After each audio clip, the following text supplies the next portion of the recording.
முத்தாரம்மன் பிறந்த உண்மையான கதை இதுதான். முன்னொரு காலத்தில் சக்தி மகா முனிவர் என்பவர் வேள்வி ஒன்று வளர்க்கின்றார். அது 12 ஆண்டுகள் வளர்கின்றது. அதனால் அந்த வேள்வியின் புகை மண்டலமாக எழும்புகிறது. அந்த புகையால் உலகம் முழுவதும் இருள் சூழ்ந்தது. அதனை பார்த்த தேவர்கள் அனைவரும் சிவபெருமானிடம் வந்து வேள்வியை அணைக்குமாறு கேட்கிறார்கள்.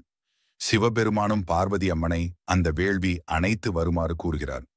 பார்வதி அம்மனும் வேள்வியை அணைக்க செல்கின்றாள். அங்கு புகையில் பூதங்கள் ஆடி பாடிக்கொண்டிருக்கின்றன. அங்கே பார்வதி அம்மன் சென்றதும் அந்த பூதங்கள் பயந்து ஓடுகின்றன. அங்கு சென்று பார்வதி அம்மன் அந்த வேள்வியினை பார்த்ததும் வேள்வியின் வெக்கையினால் பார்வதி அம்மனுக்கு வியர்வை ததும்புகிறது. அந்த வேர்வினை கை கொண்டு வாரி வேள்வி மீதிலே விட்டெறிகின்றாள் அம்மன். பார்வதி தேவியின் அடுத்த அவதாரமாக வேள்வியிலிருந்து 3 முகம் 6 கரத்தோடு முத்தாரம்மன் வந்து பிறந்தாள். அவள் மட்டுமில்லாமல் அவளுடன் சேர்ந்து 64 அம்மன்மார்கள் வந்து பிறந்தார்கள்.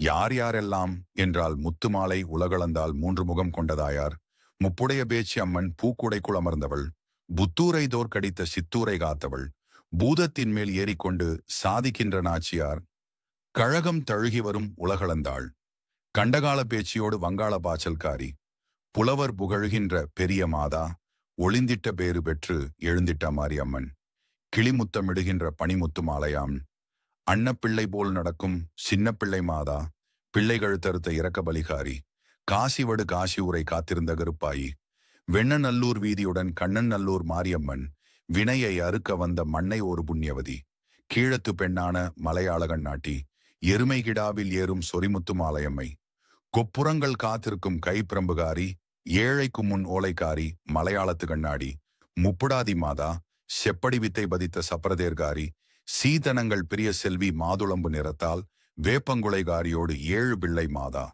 வேட்டைக்காரி கோட்டை தீர்த்த சாட்டைக்காரி, தோப்பு வெள்ளை காப்புகாரி, துறைமுகத்து நாச்சியார், துஷ்டனுக்கு வல்லிறப்பு கட்டி போட்ட சுந்தரி, கரும்போடு சர்க்கரையும் பெரும்பூசைகாரி, கால் பூசை இட்டதிரு சூளக்காரி, மழை கன்னிமாருடனே என் தாயாகிய முத்தாரம்மன் 8 அட்டகாளியோடு அந்த வேள்வியிலே வந்து பிறக்கின்றார்கள். வேதமுத்து மாலையம்மன் வேள்வியில் பிறந்ததும் விண்ணிலும் மண்ணிலும் உள்ள பெண்கள் வெண்குரவை பாடினார்கள். பார்வதி அம்மன் அவர்களை பார்த்து, நீங்கள் அனைவரும் என்னுடைய வியர்வையில் பிறந்துள்ளீர்கள். அதனால் உங்களை நான் இங்கு விட்டு செல்ல மாட்டேன். அதனால் நான் உங்களை கைலாச மலைக்கு அழைத்துச் செல்கிறேன் என்று கூறினாள். நீங்கள் அனைவரும் வேள்வியில் பிறந்ததால் தலைவிரி கோலமாக இருக்கிறீர்கள். அதனால் உங்களை அலங்காரம் செய்து அழைத்துச் செல்கிறேன் என்கின்றாள்.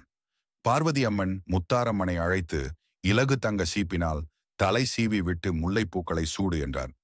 பின்பு முத்தாரம்மனின் முகத்தை அலங்காரம் செய்கின்றாள்.